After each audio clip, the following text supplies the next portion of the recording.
Calling বেলের শব্দে সহস্র মুখে দরজা খুলেন সুফিয়া আনাম।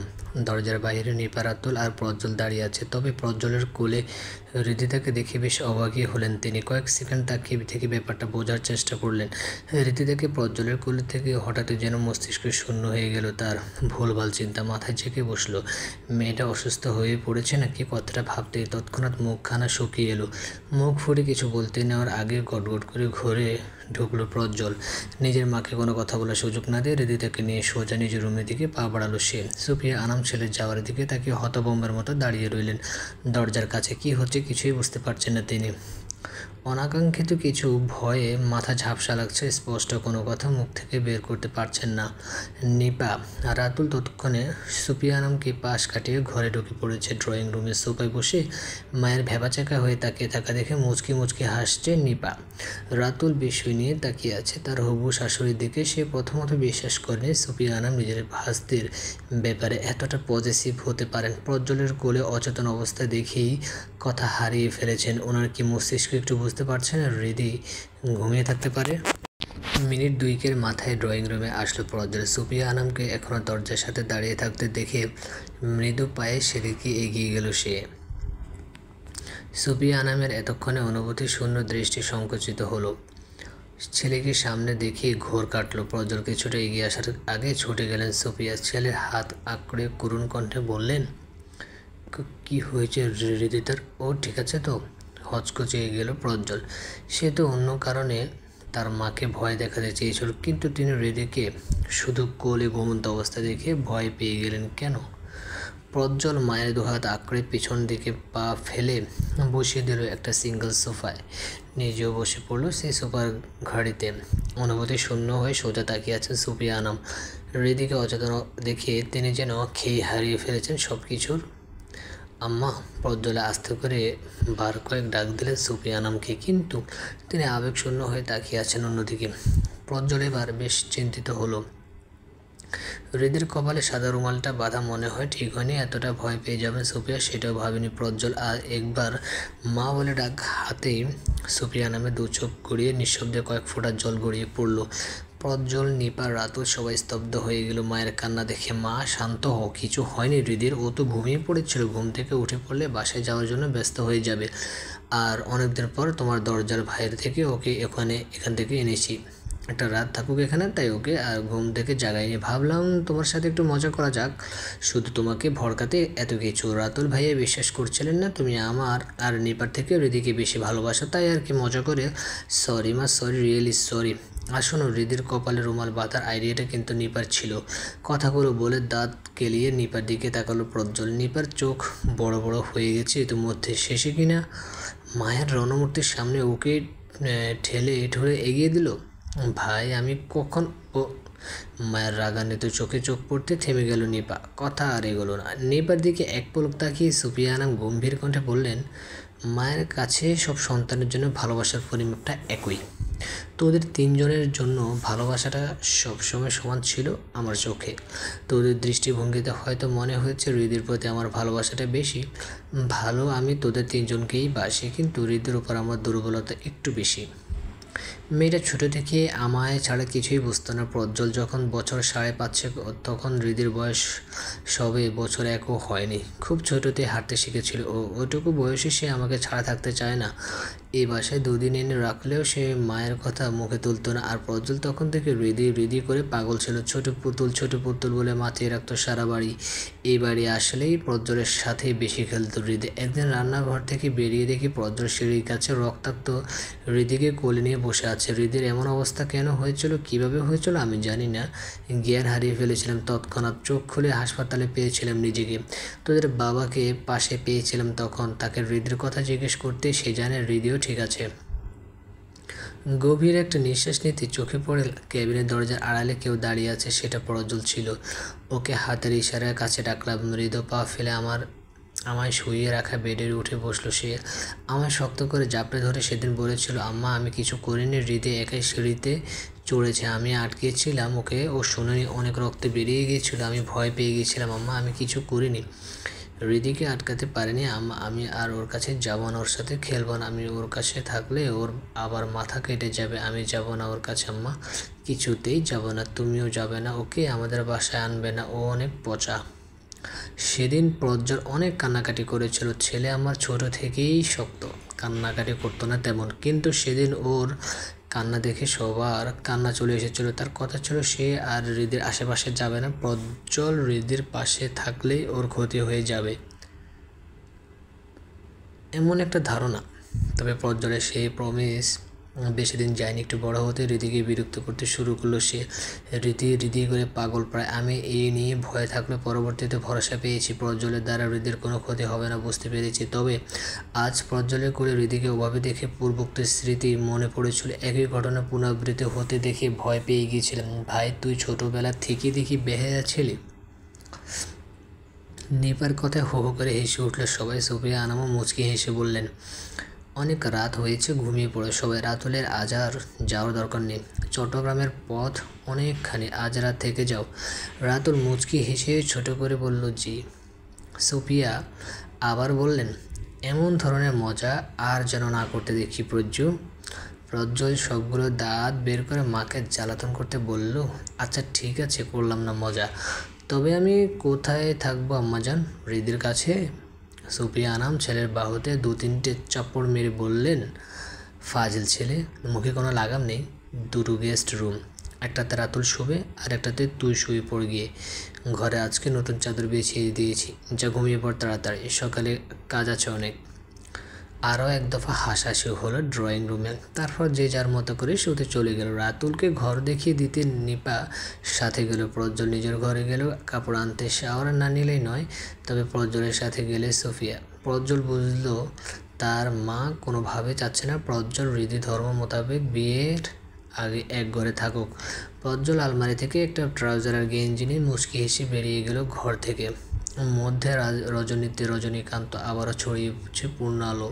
মেঘের নিচে লুকোচুরি খেলা আর চলছে না। গেস্ট রুমে ছোট মতো বারান্দা, শক্ত কাঠে বাঁধানো কার্নিশ ঘেঁষে উদম শরীরে দাঁড়িয়ে আছে প্রজ্জ্বল।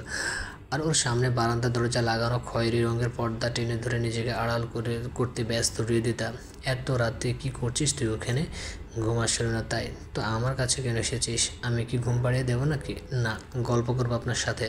প্রজ্জ্বলের মেজাজ খারাপ হয়ে গেলো এবার হৃদির কথা শুনে। গল্প করতে এসেছে মানে কি?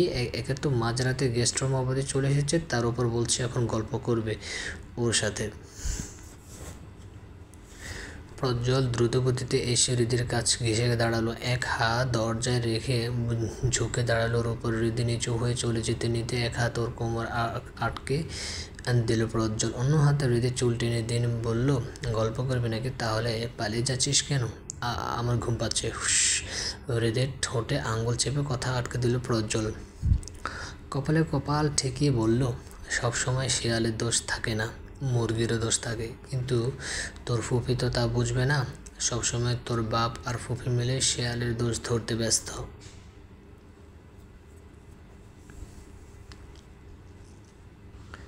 রাত 2টোর কাঁটা পেরিয়েছে অনেকক্ষণ সময়। আবহমান তার নিজস্ব গতিতে। আকাশে এখনো জ্বলজ্বল করছে পূর্ণিমার চাঁদটা। কিছু অনুভূতি, কিছু ভালো লাগা নিয়ে প্রেয়সীর নরম হাত যুগল মুঠোবন্দি করে কার্নিশে গা এলিয়ে দাঁড়িয়ে আছে প্রজ্জ্বল। হৃদয় বুকে দোদুল্যমান ভালো লাগা নিয়ে মাথা এলিয়ে আছে প্রজ্জ্বলের বুকে।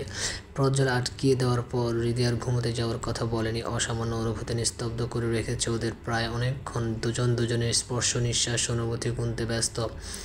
প্রজ্জ্বল কানের পিঠে হালকা করে অধর ছুঁয়ে দিতে কেঁপে উঠল হৃদয়। তা আবেশে চোখ বন্ধ হয়ে এলো। কাঁপা কাঁপা গলায় বলল, চলো না কোথাও ঘুরতে যাই। এত রাতে? কটা বাজে সে খেয়াল আছে? প্রেয়সীতে মত্ত হয়ে নেশাতুর কণ্ঠে কথাটা বলল প্রজ্জ্বল। এখনই যাব। ভয় লাগে না আমায়? কিসের ভয়? একটু আগে তো ভয় বললি তোর নাকি ঘুম পাচ্ছে। এখন পাচ্ছে না, চলুন না প্লিজ। এত রাতে তোকে নিয়ে টুই টুই করে ঘুরতে বের হই আর তোর ফুফু কাল সকালে উঠে আমাকে গণপিটুনি দিক লাগাক। কথাটা বলে হৃদের কোমর আর হাতের বাঁধন আলগা করে বারান্দার অন্যদিকে কার্নিশ ঘেঁষে দাঁড়িয়ে পড়ল প্রজ্জ্বল। ক্ষিপ্ত কণ্ঠে বলল, ঘরে যা হৃদি। যাব না। আমার মাথা খারাপ করিস না, ঘুমাবো আমি। হুদাই বিরক্ত করিস না তো, তখন থেকে জ্বালাতন করছিস। হালকা মেজাজ দেখে কথাটা বলল প্রজ্জ্বল। এতক্ষণ না ঘুমিয়ে বারান্দায় কি করেছিলি তাহলে? আর আমি বিরক্ত করি আপনাকে? করিস, প্রত্যেকটা সেকেন্ড বিরক্ত করিস। মস্তিষ্কের নিউরনগুলো সবসময় তোর কথা মনে করাতে থাকে। এটা কি বিরক্ত নয়? হঠাৎই লজ্জা পেয়ে গেল হৃদিতা। মাথা নিচু করে প্রস্থান করতে নিতেই হাত ধরে আটকে দিল প্রজ্জ্বল হৃদিকে। একটানে নিজের দিকে ঘুরিয়ে কোমর আঁকড়ে ধরল। হৃদয় ব্যালেন্স রাখতে না পেরে প্রজ্জ্বলের উপর হুমড়ি খেয়ে পড়ল। নিজেকে সামলাতে প্রজ্জ্বলের ধোকাতে হতে হলো রাখলো হৃদিতা, কিন্তু পর মুহূর্তে আবছা আলোয় কিছু একটা দেখে হৃদি ব্রুজোড়া কুঁচকে এলো। লজ্জাসিক্ত কণ্ঠে বলল, আপনি এমন উদম শরীরে দাঁড়িয়ে আছেন কেন? প্রজ্জ্বল অবাক হলো, সত্যিই বেশ অবাক হলো। বিস্ময় নিয়ে প্রশ্ন করল, এতক্ষণ যে আমার সাথে চিপকি ছিল তখন বুঝতে পারিসনি আমার উদম শরীর? না, পারিনি। তাড়াতাড়ি গেঞ্জি পরে আসুন, যান। প্রজ্জ্বল তেজছড়াভাবে বলল, না পড়লে? এতক্ষণ তো এভাবে ছিলাম, হঠাৎ এত লজ্জা কোথা থেকে আসলো তোর? অত শত জানি না বাপু, আপনি গেঞ্জি পরে আসুন তাড়াতাড়ি। হৃদিকে ছেড়ে দিল প্রজ্জ্বল। গটগট করে রুমে গিয়ে একটু পর আবারও ফিরে আসলো। প্রজ্জ্বলের থেকে উল্টো দিক হয়ে দাঁড়িয়ে আছে হৃদি। মেয়েটা হুটহাট করে এত লজ্জা পায় কেন কে জানে। ভেবেছিল হৃদিকে আর একটু লজ্জা দেবে, তাই গেঞ্জিটা আঙুলে পেঁচিয়ে ঘাড়ের উপর ঝুলিয়ে রেখেছিল। প্রজ্জ্বল না, এই মেয়ে গেঞ্জি না পরলে কিছুতে ওর দিকে তাকাবে না। কোনো উপায়ন্ত না পেয়ে বলিষ্ঠ শরীরে তাড়াতাড়ি গেঞ্জিটা পরে ফেললো। প্রজ্জ্বল প্রেয়সীর আখি যুগলে আরও কিছুক্ষণ তাকাতে চায় সে। মৃদু পায়ে এগিয়ে গিয়ে পিছন থেকে হৃদের দুদিকে দিয়ে হাত গলিয়ে হৃদের হাতের উপর হাত রেখে ওর চুলে মুখ গুজে দিল। প্রজ্জ্বল কেঁপে উঠল। হৃদিতা অজানা শিহরণে কেঁপে কেঁপে উঠল বারংবার। শিহরণে আধ বোঝানো চোখগুলো হঠাৎই প্রজ্জ্বলের হাতের উপর পড়ল। লজ্জায় শিহরিত হৃদি ভয়ে শিহরিত হলো মুহূর্তেই। প্রজ্জ্বলের বাম হাতটা নিজের হাতের মধ্যে নিয়ে বিচলিত কণ্ঠে বলল, কি হয়েছে আপনার হাতে? এমন জখম হয়ে আছে কেন? প্রজ্জ্বল এখনও মোহিত, চুলে এখনও মুখ গুজে আছে, সে কারণে সে রাখা ডান হাতটা হঠাৎ হৃদির কোমরে রাখল। প্রজ্জ্বল নিজের দিকে টেনে কানে ফিসফিসিয়ে বলল, এটা আমার হৃদিরানির হৃদয় কাঁপানো ছোঁয়া, তার দাঁতের আদলে নিঃশব্দ ঠোঁটের স্পর্শে আঁকানো চিহ্ন। যে ছোঁয়া হাজারো হাজারো হৃদি পেতে ইচ্ছে করে, সে চিহ্ন পূর্ব আকাশে আজ মেলায় সূর্য উঁকি দিয়েছে। পরিবেশ নির্ধারণ শুষ্ক, সূর্যের আশপাশ ঘিরে ধরেছে কিছু সুপ্ত সাদা মেঘের পরা। সাদা মেঘমালাতে এছেন সোনালি আবার সাথে এক অনন্ত বন্ধন সৃষ্টি করেছে। সাদা সোনালির মিশ্রণে একাকার অবস্থা নীলের নকশায়। কলেজের সামনে রাস্তায় দাঁড়িয়ে বিরক্ত নিয়ে দাঁড়িয়ে রয়েছে হৃদি। নিপার বিয়ের শপিং, এটা ওটা কাজ নিয়ে এই কয়দিন কলেজ কামে করেছে সে। সামনে নিপার বিয়ে, তখন আবারও কলেজ পড়বে, তাই মাঝের কয়টা দিন কলেজে যাওয়া আসা করেছে হৃদি। সামনে পরীক্ষা, এই সময় ক্লাসগুলো মিস করা মানে সাংঘাতিক ব্যাপার স্যাপার।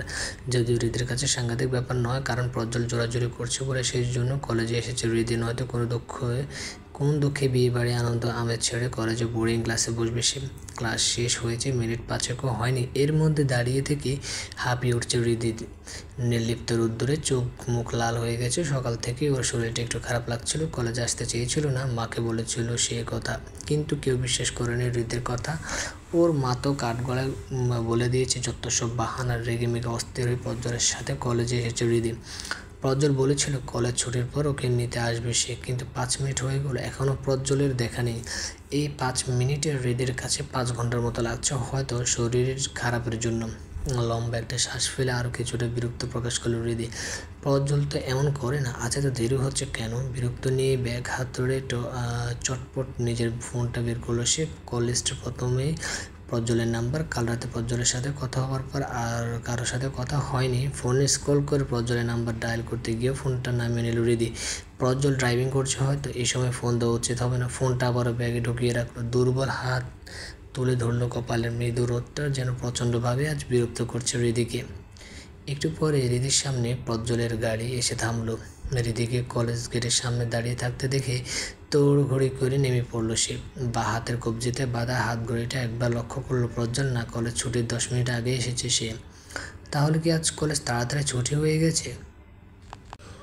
প্রজ্জ্বল হৃদির সামনে গিয়ে দাঁড়িয়ে কিছু বলতে নেওয়ার আগে হৃদি নিজের ঘাড় ব্যাগটা প্রজ্জ্বলের দিকে এগিয়ে দিল। প্রজ্জ্বলের হাতের বাহু আঁকড়ে ধরে বলল, এত দেরি করলেন কেন? ভালো লাগছে না আমার, তাড়াতাড়ি বাসায় যাবো, চলুন। কি হয়েছে, শরীর খারাপ লাগছে তোর? আমি দেরি করে আসিনি, তোর কলেজ ছুটি 10 মিনিট আগে এসেছি। কলেজ ছুটি হয়েছে, একটা ফোন দিতে তো পারতি। ওহ আচ্ছা। হৃদির ভাঙা কণ্ঠা এতক্ষণ পর খেয়াল করলো প্রজ্জ্বল। বাঁ হাতে তড়ঘড়ি হৃদির কপাল হাত রেখে তাপমাত্রা পরীক্ষা করলো। হালকা শরীরটা গরম আছে। হৃদিকে আর কিছু না বলে ওকে গাড়িতে উঠিয়ে দিল প্রজ্জ্বল। নিজেও গাড়িতে উঠে হৃদির সিট বেল্ট বেঁধে দিয়ে বলল, শরীর খারাপ লাগছে হৃদরানী? না, তেমন কিছু না, সকাল থেকে মাথাটা একটু ঝিমঝিম করছিল। কলেজে আসলি কেন তাহলে? আসার সময়ও তো আমাকে কিছু বললি না, ব্যস্ত কণ্ঠে বলল প্রজ্জ্বল। আম্মুকে আসার সময় বলেছিলাম, কিন্তু আম্মু বলল আমি নাকি কলেজ না যাওয়ার জন্য বাহানা দেখাচ্ছি। আমাকে কেন বললি না? রেগে বলল প্রজ্জ্বল। আমিও বলতাম তুই বাহানা দেখাচ্ছিস, তাই তো? সেটা কখন বললাম? প্রজ্জ্বল হৃদির থেকে চোখ সরিয়ে গাড়ি স্টার্ট করলো। হৃদি নিজের কথা উত্তর না পেয়ে বুঝে গেল প্রজ্জ্বল অভিমান করেছে। হৃদের দুর্বল শরীর নিয়ে খানিকটা এগিয়ে গেল প্রজ্জ্বলের দিকে। দু হাতে প্রজ্জ্বলের বাহু আঁকড়ে ধরে গুটিয়ে বসল। প্রজ্জ্বল হাসলো। এই মেয়ের উপরে একটু অভিমান করে থাকার সাধ্য নেই। একটু কাছে আসলেই প্রজ্জ্বলের অভিমানে বরফ গলে জল। প্রজ্জ্বল নিঃশব্দে একটু হেসে স্বাভাবিক কণ্ঠে বলল, তোরা সব কয়টা ধান্দাবাজ, কীভাবে আমায় মানিয়ে ফেলতে হয় ভালোই জানিস। এরপর থেকে ফোন করার কথা যেন মাথায় থাকে, ঠিক আছে? ঠিক আছে। ছোট কথায় উত্তর দিল হৃদিতা। একটা জায়গায় যাবি? প্রজ্জ্বলের দিকে তাকালো হৃদি। কৌতূহল দমাতে না পেরে প্রশ্ন করলো, কোথায়? গেলেই দেখতে পাবি।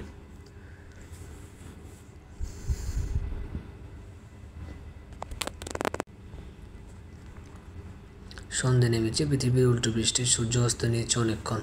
আজও চাঁদ উঠেছে শুনে, তবে অর্ধচন্দ্র। তবুও যেন নিস্তব্ধ পৃথিবীতে মৃদু আলোটায় মানানসই মৃদু বাতাসের কাছে গাছের পাতাগুলো দুলছে অবিকল উড়ন্ত কিশোরীর উড়নাচাচরের মতো। গাড়ির ডিকির উপর পা দুলিয়ে বসেছে হৃদিতা। ওর একটু সামনে হাতে চায়ের ছোট ভাড়া হাতে দাঁড়িয়ে আছে প্রজ্জ্বল। দৃষ্টি সম্পূর্ণভাবে হৃদির উপর। সে খুব মনোযোগ সহকারে তার প্রেয়সীর চা বিলাসী চেহারা দেখতে মত্ত। জায়গাটা নিরিবিলি। শহর থেকে অনেকটা দূরে। দুটো তিনটে টঙ্গে দোকান আর কয়েকটা আধবোঝা ল্যাম্পপোস্ট ছাড়া কিছুই নেই এই দিকটায়। সামনে একটা নদীর ঘাট রয়েছে, তাই হয়তো টঙ্গে দোকানগুলো বসানো এখানে। অর্ধচন্দ্র আর মাতোয়ারা পরিবেশে প্রজ্জ্বল মুগ্ধতা নিয়ে তাকিয়ে আছে হৃদিতার দিকে। মেয়েটার মধ্যে কেন এত মায়া? সবসময় ভালোবাসতে বাধ্য করতে পারে এই মেয়ে। মনে প্রাণে সবসময় বিচরণ করতে থাকে। আগেও এসেছেন এখানে? ধ্যান বাংলো প্রজ্জ্বলের। মুগ্ধ দৃষ্টিতে বাধা পড়ায় হালকা ভ্রুকুঞ্চিত হলো তার। অসময়ে হৃদির প্রশ্নে সংকুচিত হলো সে। দৃঢ় কণ্ঠে বলল, এসেছি অনেকবার, রাদীপ ভাইয়ের সাথে। হৃদির আরেক দফা প্রশ্নে অবাক না হয়ে পারল না প্রজ্জ্বল। ও তো কখনো বলেনি হৃদিকে যে ও রাদীপকে নিয়ে এই জায়গাটা ঘুরতে আসে। মেয়েটা সত্যি অদ্ভুত। এতটা শিওরভাবে কীভাবে বললো ও? তুই কীভাবে বুঝলি রাদীপের সাথে এখানে আসতাম আমি? হৃদি দাঁত কেলিয়ে হাসলো। দু হাতে চেপে রাখা চায়ের ভাড়ায় একটা চুমুক দিয়ে বলল, আপনার লাইফে ফুফি ফুফা নিপা আপুর পরে আমার আর রাদীপ ভাইয়ার অস্তিত্ব, সেটা আমি ভালো করে জানি। রাদীপ ভাই আপনার লাইফের কতটা জুড়ে সেটা আমার অজানা নয় মশাই। জায়গাটা নিশ্চিতভাবে তার পছন্দের জায়গা, আর আপনার ভালো লাগার জিনিসগুলো সবার সাথে ভাগ করে নিতে আপনি স্বাচ্ছন্দ্য বোধ করেন না কখনোই। তাই নিশ্চিতভাবে বলা যায় রাদীপ ভাইয়া পরিবেশ বিলাসী সঙ্গী ছিল আপনার। ঠোঁট এলিয়ে হালকা হাসলো প্রজ্জ্বল। মেয়েটাকে যতটা বোকা ভাবে ততটা সে নয়। ওর কথা বুঝতেও যতটা বোকামি করে ততটা বোকামি প্রজ্জ্বলের লাইফ নিয়ে করে না সে। সব দিকে এই মেয়ের টানটার নজর একটু ফাঁকি দেওয়ার উপায় নেই। ঠিক ধরে ফেলে। প্রজ্জ্বলের হঠাৎ মনে হলো মেয়েটা আলাদা, সবার থেকে আলাদা। আসলে প্রত্যেক প্রেমিক পুরুষের কাছে তার প্রেয়সী আলাদা, শুধু প্রজ্জ্বলের ক্ষেত্রে নয়, সবার ক্ষেত্রে। তাই শুধু দেখতে পাওয়ার নজরটা আলাদা বলে পৃথিবীতে এত বিচ্ছেদ। আরও একবার চায়ের ভাড়ায় আলতো করে ঠোঁট ডুবালো হৃদিতা। প্রজ্জ্বলের চুপ থাকার কারণটা হঠাৎ ধরে ফেলল সে। রুদ্ধস্বরে বলল, রাদীপ ভাইয়াকে অনেক মিস করেন তাই না? উনি ফিরবেন কবে? বছর দুয়েক পর। ওনার মতো আপনিও যেতে পারতেন না হায়ার স্টাডির জন্য। সেই সুযোগ এসেছিল আপনার। নিমেষে তেতে উঠল প্রজ্জ্বল। দাঁতে দাঁত চেপে নিজের রাগ সংবরণ করলো। হৃদিকে বুঝতে দিল না সে রেগেছে। এই মুহূর্তে হৃদিকে একটু কথা শোনানোর ইচ্ছে ওর নেই। তবে ঠান্ডা মাথায় উত্তর দিল প্রজ্জ্বল, তোর কি খুব অসুবিধা হবে? তোর বর বাংলাদেশের একটা পাবলিক ভার্সিটিতে পড়ছে বলে? নাকি লজ্জা করবে হায়ার স্টাডির জন্য সুযোগ পেয়েও সেটা হাতছাড়া করেছে বলে? খুব কি অসুবিধা হবে আমার বউ বলে নিজেকে পরিচয় দিতে? প্রজ্জ্বলের কথায় আটকে উঠল হৃদিতা। প্রজ্জ্বলকে ভুল বুঝছে। তোড়ঘড় করে বলল সে, আমি সেভাবে বলতে চাইনি প্রজ্জ্বল ভাই। প্রত্যেকটা মুহূর্ত আমি আপনাকে নিয়ে গর্ববোধ করি। আপনি আমার অহংকার সবসময়ের জন্য। আমার কথাটাকে উল্টোভাবে নেবেন না প্লিজ। প্রজ্জ্বল একটা বড় করে নিঃশ্বাস ফেলল। হৃদিকে কটূক্তি শোনাবে না করেও তেছাড়াভাবে বলেই দিল। প্রজ্জ্বল অন্যদিকে তাকিয়ে স্বাভাবিক কণ্ঠে বলল, আর কখনো যেন তোর মুখে হায়ার স্টাডি নিয়ে কোনো কথা না শুনি। বাংলাদেশ থেকেও ভালো কিছু করা যায়, তার দৃষ্টান্ত অনেক আছে। তোর ভরণ পোষণ দায়িত্ব নেওয়ার ক্ষমতা আমার আছে, সেটা বাবার বিজনেস নিয়ে নয়, আমি নিজেই কিছু একটা করি, সেটা ভালো করে জানিস তুই। আমি সেভাবে মিন করে কিছু বলিনি প্রজ্জ্বল ভাই। আমি জানি হৃদয়ানী, তুই কখনো এইভাবে কিছু বলবি না আমাকে। সোজা কথায় তোকে ছেড়ে বছর 3-4 অন্য কোথাও গিয়ে থেকে যাওয়া আমার পক্ষে সম্ভব নয়। ভবিষ্যতে এই বিষয়ে কেউ তোকে কিছু বললে তুই যেন সবার কথার যোগ্য জবাব দিতে পারিস, তাই তোকে বললাম এসব। লজ্জা পেল হৃদিতা, মৃদ্ধ আঁখি পড়ল, খুশিতে আত্মহারা হয়ে উঠল। আকস্মিক মনে প্রশ্ন করে বসল, আচ্ছা আপনার কাছে ভালোবাসার সংজ্ঞা কী প্রজ্জ্বল ভাই? সময়ের সাথে কখনো ছেড়ে যাবেন না আমায়? আমি যখন পুরনো হয়ে যাব তখন কি করবেন? কোনো ভুল কাজ করলে কীভাবে আগলে রাখবেন? প্রজ্জ্বল চায়ের কাপে শেষ চুমুকটা দিয়ে হৃদির খুব কাছে এসে দাঁড়ালো। হৃদির হাত থেকে শেষ হওয়া চায়ের ভাঁড় দুটো পাশের ঢেকির উপর রাখলো। একটা ভাঁড় প্রজ্জ্বল ধরে রাখলো আর অন্যটাকে এমনি রেখে দিল ঢেকির উপর। প্রজ্জ্বলের কর্মকাণ্ড খুব ভালো করে খেয়াল করছে হৃদিতে। একটু পরে মৃদু বাতাসে ওজনবিহীন ভাঁড় দুটোর একটা উড়ে গিয়ে পড়লো কিছুটা দূরে। প্রজ্জ্বল যেটা হাত দিয়ে ধরে রেখেছে সেটা ঠিক আগের স্থানে আছে। প্রজ্জ্বল হৃদির গালে এক হাত থেকে স্পষ্ট স্বরে বলল, আমার কাছে ভালোবাসার মানে কারোর জন্য অসামান্য অনুভূতি ঘিরে রাখা হৃদস্পন্দন। প্রকৃত ভালোবাসা সবসময় চিরনবীন, পুরনো হওয়ার সুযোগ দিলে পুরনো হয়ে যাবে। আমার কাছে সেই সুযোগ নেই। হৃদস্পন্দন বাড়ানো অনুভূতি সবসময় একই থাকবে আমার কাছে। আর তুই ভুল কিছু করলে ছেড়ে যাব কেন? শক্ত হাতে আগলে রাখার চেষ্টা করব। এই ভাঁড় দুটোকে দেখলি না? একটার সাথে আমার শক্ত হাতের আগলে রাখা বন্ধন ছিল, যে কারণে দূরে যেতে পারেনি। আর অন্যটাকে থেকেছিস, কোনো সাহারা ছিল না। এবারটা শক্ত কোনো অনুভূতি বাধা পড়েনি সে, তাই হালকা অভিমানও দূরে সরে যাওয়ার সুযোগ পেয়েছে। এতে ভাড়ের দোষটা অতি নগণ্য। আসল দোষ যে কাপটাকে সামনে রাখতে পারেনি, তার একান্তই তার ভুল। আর সে ভুল আমি করব না। সবসময় আমার অনুভূতি ঘেরা বেড়া জাল আটকে রাখবো তোকে। দূরে যাওয়ার সুযোগ পাবি না। আবারও মুগ্ধ হলো হৃদিতা। এই মুগ্ধতা যেন সবসময়ের সঙ্গী হয়ে রয়েছে এখন। হৃদি কিছুক্ষণ বেখেয়ালি দৃষ্টিতে প্রজ্জ্বলের দিকে তাকে হঠাৎ শক্ত করে ওর গলা আঁকড়ে জড়িয়ে ধরলো। প্রজ্জ্বল বাধা দিল না। হৃদিকে ওর মায়া এভাবে আটকাতে রাখতে চায় সেও শক্ত বাহুতে হৃদিকে আগলে নিল। পূর্ব আকাশে চিত্রাবান উঠেছে পড়েছে অনেকক্ষণ। পাখির কিচিরমিচির শব্দ এখন আর শোনা যাচ্ছে না। ভরা শহরের রাস্তাঘাটে এখন বাস ট্রাকের অপ্রীতিকর শব্দে মেলা।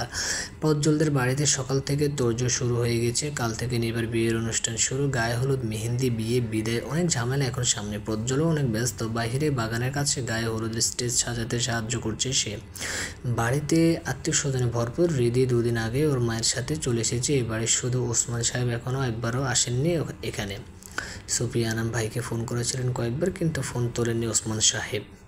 এমনিতেও হৃদি কারোর সাথে বেড শেয়ার করতে অভ্যস্ত নয়, তবে গত 2 দিন ওকে তাই করতে হচ্ছে। প্রজ্জ্বল আর ওর কিছু কাজিনদের সাথে এক বিছানায় দলমলা হয়ে থাকতে হচ্ছে। রাতে তেমন ঘুমোতে পারে না সে। আজকে ব্যতিক্রম হয়নি। সকাল সকাল উঠে পড়েছে। স্টেজের পাশে একটা চেয়ারে চুপটি করে বসে প্রজ্জ্বলের স্টেজ সাজানো দেখছে সে। প্রজ্জ্বল ফুল লাগাতে বলল, ঘুম হয়নি হৃদি তো রাতে ঘুমাতে পারে না বলে সকালে একটু ঘুরিয়ে নিতে বলেছিল ওকে প্রজ্জ্বল। হৃদিতে ছোট করে উত্তর দিল, হচ্ছে না। আজ তোকে ও বাড়ি দিয়ে আসবো আমি।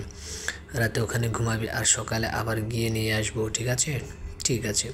প্রজ্জ্বল একটু পর আবারও ব্যস্ত হয়ে পড়ল কাজে। হৃদি নিজের দুগালে হাত ঠেকিয়ে প্রজ্জ্বলকে দেখতে লাগলো। ছেলেটা সব কিছুতে খেয়াল। আর প্রজ্জ্বল যে নিজেও রাতে ঠিকভাবে ঘুমাতে পারে না তাও জানে হৃদি। সারাদিন ব্যস্ত থাকার পর হৃদির সাথে প্রজ্জ্বলকেও জাগতে হয় সারা রাত। হৃদির রাতে ঘুম হয় না, তাই সারা রাত ফোনে প্রজ্জ্বলের সাথে কথা বলতে থাকে। তাই প্রজ্জ্বলও আর ঘুমানোর সুযোগ পায় না। বাবা! হৃদির ডাক শুনে পাশ ফেলল প্রজ্জ্বল। ওর সামনে দাঁড়ানো ব্যক্তিকে দেখে চোখ বড় বড় হয়ে গেল। হৃদিও চেয়ার ছেড়ে দাঁড়িয়ে পড়েছে। ইতিমধ্যে প্রজ্জ্বল নিজের চোখে বিশ্বাস করতে পারছে না ওর সামনে ওসমান সাহেব দাঁড়িয়ে আছেন। প্রজ্জ্বল মৃদু পায়ে হৃদির পাশ ঘেঁষে দাঁড়ালো, কারণ ওসমান সাহেব এক দৃষ্টিতে ওর দিকে তাকিয়ে আছেন। প্রজ্জ্বল হৃদিকে ফিসফিসে বলল, কী রে তো দরজাল বাপ, আমার দিকে ওভাবে তাকিয়ে আছে কেন রে? আমাকে আজ কি বেশি সুন্দর লাগছে? ক্রাশ খেলো নাকি তোর বাবা? রেগে গেল হৃদিতে, দাঁতে দাঁত চেপে বলল, সবসময় ফাজলামি করবেন না, সিরিয়াস হন একটু।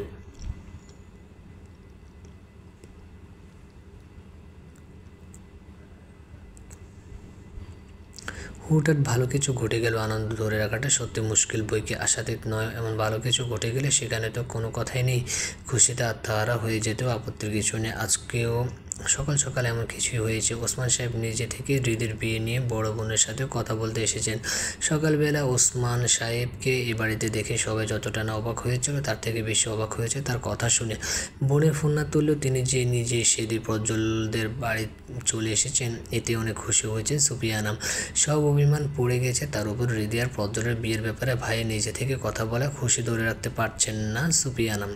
তবে ড্রয়িং রুমে সবাই বেশ অবাক। বিয়ে বাড়ির এত লোকজন, প্রজ্জ্বল, হৃদিতা, প্রজ্জ্বলের বাবা, নিপা সবাই বেশ অবাক, এতটাই অবাক যে কেউ কিছু বলতেও পারছে না। ড্রয়িং রুমের এত নিস্তব্ধতা ভেঙে কথা বলে উঠলেন ওসমান সাহেব। আপা, আমি কি অসময়ে হৃদি আর প্রজ্জ্বলের বিয়ের কথাটা বলে ফেললাম? নিপার বিয়ের অনুষ্ঠান কাল থেকে শুরু। আমার মনে হয় নিপার বিয়ে শাদী মিটে গেলে তবে হৃদি আর প্রজ্জ্বলের বিয়ে নিয়ে কথা বলাটা উচিত। তুমি এসব নিয়ে চিন্তা করো না আপা। প্রজ্জ্বলের কুঁচকে যাওয়া ব্রুজোড়া দৃঢ় হলো, কপালে পড়া ভাঁজগুলো প্রসারিত হলো। ব্যাপারটাকে স্বপ্ন মনে না হলেও আকস্মিক ঘটে যাওয়া অবাস্তব কিছু একটা মনে হচ্ছে তার। মামার হুট করে এত পাল্টে যাওয়া মেনে নিতে খুব বেশি সমস্যা না হলেও কেমন সন্দেহজনক মনে হচ্ছে। ব্যাপারটাকে বুঝতে আরও কিছুক্ষণ ওভাবেই ভ্রু কুঞ্চিত করে ওসমান সাহেবকে দেখতে লাগলো প্রজ্জ্বল। না ভাইয়া, আমি আর কি চিন্তা করব, সব চিন্তা তো নিমেষে শেষ করে দিলে। সুপ্রিয়া আরাম হাস্যোজ্জ্বল মুখে কথাটা বললেন, ঠোঁটের কোণে হাসির রেখাটা যেন ফোরাবার নয়। নিজের বড় বোনের কথায় ওসমান সাহেব নিশ্চিন্ত হলেন যেন। চিন্তিত চেহারাটা স্বাভাবিক হলে এতদিনের অভিমানের পরাশ ভেঙে ভাইকে কীভাবে সুপ্রিয়া স্বাভাবিকভাবে নেবেন তাই নিয়ে চিন্তিত ছিলেন ওসমান সাহেব। বড় বোনের কথার সাহারা পেতে তিনি আরও একটু উৎসাহিত হলেন। কণ্ঠে কিছু সংকোচ বোধ নিয়ে বললেন, তোমার আর দুলাভাইয়ের যদি কোনো আপত্তি না থাকে তাহলে আজকে হৃদি আর প্রজ্জ্বলের আংটি বদলটা সেরে ফেলতে চাচ্ছি। প্রজ্জ্বলের পাশেই খুশি খুশি চেহারা নিয়ে দাঁড়িয়েছিল হৃদিতা। খুশির জন্য কি আগের অংশটুকু যথেষ্ট ছিল না? আবারও একটা ধামাকা আংটি বদল। কিছুটা হা হয়ে গেল হৃদির মুখখানা। সারা রাতে নির্ঘুম আঁখি পল্লব বড় বড় হয়ে গেল। সুফিয়া আনাম, আতিক সাহেব, নিপা সবাই বেশ খুশি। ওসমান সাহেবের এই প্রস্তাবে এই বিষয়ে কোনো অমত নেই তাদের চেহারায়, তাই স্পষ্ট। তবে এত কিছুর মধ্যেও প্রজ্জ্বল স্বাভাবিক।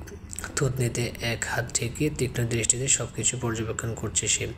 ওর পাশে দাঁড়িয়ে থাকা হৃদিকে হঠাৎ একটা চিমটি কাটল প্রজ্জ্বল। হৃদির অল্প হা হওয়া মুখটা বন্ধ হয়ে গেল। আকস্মিক হাতে চিমটি পড়ায় না চেঁচামেচি করলেও কিছুটা ছিটকে দাঁড়ালো সে। মুখে একরাশ বিরক্তি নিয়ে প্রজ্জ্বলের দিকে তাকিয়ে ফিসফিসিয়ে বলল, কি হয়েছে, কি চিমটি কাটছেন কেন? প্রজ্জ্বলের দৃষ্টি এখনও ওর মামার ওপর ওভাবে তাকিয়ে আছে। সে, তোর বাবা কি নেশা জাতীয় কিছু খেয়েছে রে? মাথা ঠিক আছে তো ওনার? প্রজ্জ্বলের কথায় রেগে গেল হৃদিতা। কটাক্ষ করে বলল, আপনার কোনো কিছুতেই ভালাই নেই। সবসময় আব্বুর পিছিয়ে লেগে থাকেন কিসের জন্য? প্রজ্জ্বল ঠোঁট বাঁকিয়ে হালকা হাসলো একটু। থুতনি থেকে হাত নামিয়ে হৃদির দিকে তাকালো। হৃদিও প্রজ্জ্বলের দিকে তাকিয়েছিল বিধায় চোখাচোখি হয়ে গেল। রাগ উবে গেল হৃদির। লজ্জাসিক্ত আঁখি নামিয়ে নিল সে। ঠোঁটের কোণে খেলে গেল মুচকি হাসি। আতিক সাহেব, সুফিয়া আনাম কারো কোনো আপত্তি না থাকায় আজকেই ছোট করে প্রজ্জ্বল হৃদির আংটি বদল হয়ে গেল। পুরো মুহূর্তটা নিশ্চুপ ছিল প্রজ্জ্বল। হৃদির অনামিকা আঙ্গুলের আগে থেকেই প্রজ্জ্বলের দেওয়া আংটি ছিল। আংটি বদলের সময় প্রজ্জ্বল সেটা খুলতে দেয়নি। হৃদির মধ্যমা আঙ্গুলের আংটিটা পরিয়ে দিয়েছে সে। আগে থেকে উৎসব মুখর পরিবেশটা আরও কিছুটা উত্তেজিত হলো। চারদিকে ব্যস্ত মানুষগুলো ক্লান্ত উবে গেল। কেমন একটা মাতাল হাওয়া বইতে শুরু করলো হৃদির মন প্রাণ জুড়ে। হৃদস্পন্দন বেড়ে গেল হঠাৎই। আচ্ছা, খুশির মুহূর্তগুলো বুঝে হৃদস্পন্দন বেড়ে যায়, যা হয়তো বেশ অনেক মাস কেটে গেছে। সময় তো কারো মুখাপেক্ষী নয়, তাই থেমে থাকাটা নয়। সে আপন গতিতে নিজ ইচ্ছা অতিবাহিত হয়ে চলেছে। হৃদির উচ্চ মাধ্যমিক রেজাল্ট বেরিয়েছে দিন কতক আগে। A+ পেয়েছে।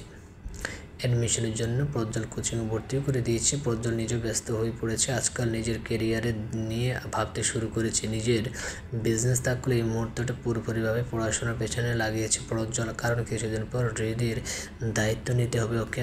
বাবা, মা, হৃদি, নিজের কেরিয়ার সব মিলিয়ে অতিরিক্ত ব্যস্ততায় চলে যাচ্ছে প্রজ্জ্বলের দিনকাল। নিপার বিয়ের পর মাঝখানে একবার ওসমান সাহেব হৃদি প্রজ্জ্বলের বিয়ের কথাটা তুলেছিলেন, কিন্তু বাদ সেধেছিল প্রজ্জ্বল নিজে প্রতিষ্ঠিত না হওয়া অবধি কিছুতেই এখন বিয়ে শাদী করবে না সে। বরাবরই নিজের জেদের অটুট সে। ওসমান সাহেবও হার মেনে নিয়েছে নিজের ভাগ্নের কাছে। দেরিতে বিয়ের ব্যাপারটা মেনে নিয়েছেন তিনি। আর প্রজ্জ্বলের নিজের কেরিয়ারের এত আগ্রহ সৃষ্টির কারণে বেশ খুশি হয়েছেন তিনি। মাঝে মাঝে টুকটাক প্রজ্জ্বলের সাথে ফোন আলাপ। প্রজ্জ্বলের পড়াশোনা নিয়ে কড়া শাসনে হৃদিরও দিন পার হয়ে যাচ্ছে। প্রজ্জ্বল এত ব্যস্ততার মধ্যে হৃদিকে যথেষ্ট সময় দেন। মাঝরাতে সবার অগোচরে হাঁটতে নিয়ে যাওয়া, সপ্তাহে এক আধারে ঘুরতে বেরোনো, কিছুটা খুনসুরি, সব মিলিয়ে ভালোবাসাটা আরও বেড়েছে। হৃদিকে কোচিংয়ে দিয়ে আসা, বাসায় পৌঁছে দেওয়া সব কিছুই প্রজ্জ্বল করে। তবে দিন কতক আগে প্রজ্জ্বল চট্টগ্রামে গিয়েছে। পরীক্ষা শুরু হয়েছে ওর। একেবারে না গেলে নয়, তাই বাধ্য হয়ে যেতে হয়েছে প্রজ্জ্বলকে। তবে দিনে হাজারবার ভিডিও কলে হৃদিকে আসতে হয়। সময় পেলে হৃদিকে কল লাগে প্রজ্জ্বল। একটু আগে কোচিং ক্লাস শেষ হয়েছে হৃদির। গত 2 দিন থেকে বিকেলে কোচিং ক্লাস। আজকে সন্ধ্যে নামবে দুঃখ করছে। হৃদি রাস্তার ধারে দাঁড়িয়ে একটা রিক্সা ডাকার জন্য হাঁক ছাড়ার আগেই কেউ পিছন থেকে ডেকে উঠল ওকে। হৃদি রিক্সা ডাকা বাদ দিয়ে পিছন ঘুরে তাকালো। তমা ডাকছে, হৃদির কোচিং ফ্রেন্ড তমা। তমার পাশে দিশাও আছে। ওদের দুজনের সাথে হৃদির কোচিংয়ের পরিচয়। বেশ ভালোই সম্পর্ক তৈরি হয়ে গেছে ওদের তিনজনের মধ্যে। হৃদি মৃদু পায়ে তমা আর দিশার কাছে গেল। শরীরটা কেমন তালগোল পাকাচ্ছে সকাল থেকে। আবারও সে মাথা ঘোরানো, শরীর দুর্বল দেখা দিয়েছে। হৃদি কাউকে বলে নাই ব্যাপারটা, স্বাভাবিক মনে করে এড়িয়ে গেছে এতদিন। তবে আজকাল একটু বেশি শরীর খারাপটা দেখা দিয়েছে। হৃদি ওদের কাছে গিয়ে বলল, কিছু বলবি তমা? আমায় বাসায় ফিরতে হবে তাড়াতাড়ি। তমা মুচকি হেসে বলল, তোদের বাসা তো কাছে, 20 মিনিটের পথ। তো চল না শাহবাগে ফুচকা খেতে যাই। প্লিজ প্লিজ, না করিস না। হৃদি নাকচ করে বলল, সন্ধে নামবে একটু পর, প্রজ্জ্বল ভাই বকা দেবে। তাছাড়া এখানে কি আশেপাশে ফুচকার দোকান নেই নাকি? সেখানে থেকে খেলেই তো হয়।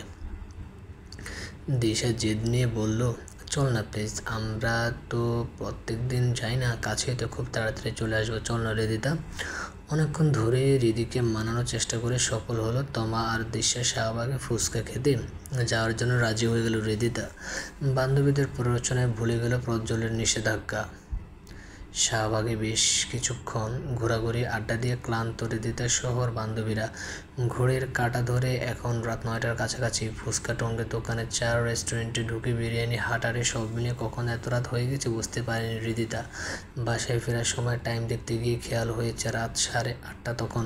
ফোন বের করে দেখে সেটা অফ হয়ে গেছে। এই জন্য এতক্ষণ প্রজ্জ্বলের ফোন আসেনি। রিকশায় বসেই নিজেকে হাজারখানেক গালি দিচ্ছে হৃদিতা। তমার দিশাকে গালি দিয়েও কিছুতেই শান্তি পাচ্ছে না সে। কাল কোচিংয়ে গিয়ে বেশ করে বকে দেবে ওদের। আজ বাসায় ফেরার পর অনেক বড় একটা ঝড় বয়ে যাবে ওর উপর দিয়ে, সেটা ভালোভাবে বুঝতে পারছে হৃদি। বাসায় কিছুটা সামনের রোডের মাথায় আসতে হঠাৎ রিকশাটা থেমে গেল। সচকিত হলো হৃদি। ভয়ার্ত কণ্ঠে বলল, কী হয়েছে মামা? রিক্সা আর যাইবা না আম্মা? চেন ছেঁড়া গেছে মনে হয়। তড়িঘড়ি রিকশা থেকে নেমে দাঁড়ালো হৃদি। ভাড়াটা মিটিয়ে দিয়ে রিকশাওয়ালাকে বিদায় দিয়ে দ্রুত গতিতে হাঁটা লাগালো সে। এখান থেকে 5 মিনিটের পথ এগোলে হৃদিদের বাসা। রোডের ধারে কয়েকটা ছোট মুদি দোকান আর উঁচু সব বিল্ডিংয়ের সারি। রাস্তাটুকু যেতে হৃদির ভয় না করলেও শরীরটা যেন একেবারে চলছে না। শরীরের উপর দিয়ে জোর দিয়ে এতক্ষণ আড্ডাবাজি করার পর 5 মিনিট পথটায় 1000 মাইলের দূরত্ব মনে হচ্ছে। এখন মিনিট হাঁটতে হাঁপিয়ে উঠল হৃদিতা। দিশা আর তোমার বাসার পথ আলাদা, ওরা আগে চলে গেছে।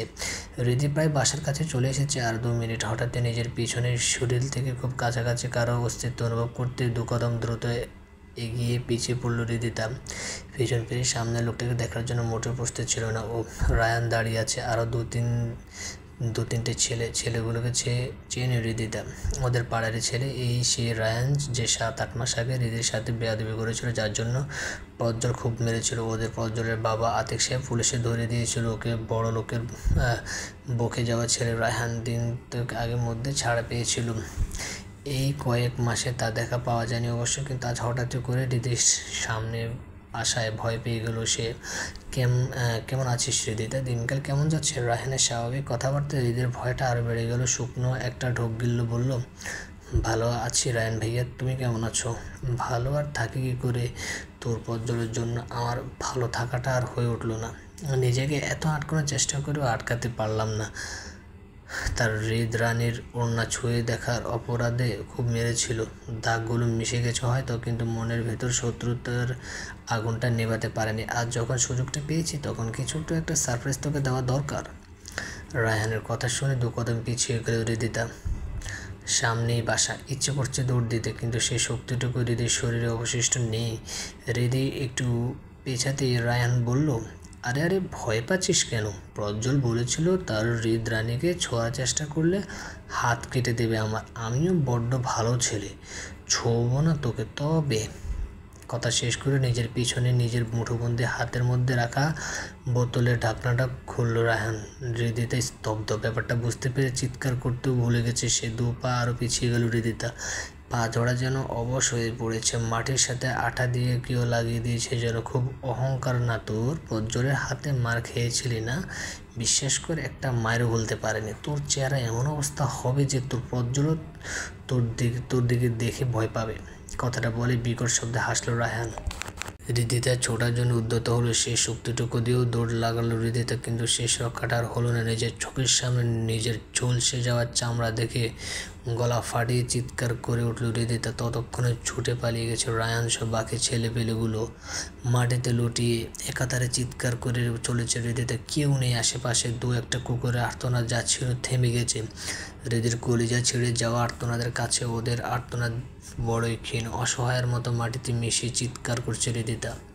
হৃদয় কাঁপানো এই চিৎকার শুনে আজ আর প্রজ্জ্বল ছুটে আসতে পারল না, বাঁচাতে পারল না তার প্রেয়সীকে। হৃদির আর তমা দিশা কি বকা দেওয়া হলো না? ওরাও হৃদির চিৎকার শুনে সাহায্য করতে এলো না।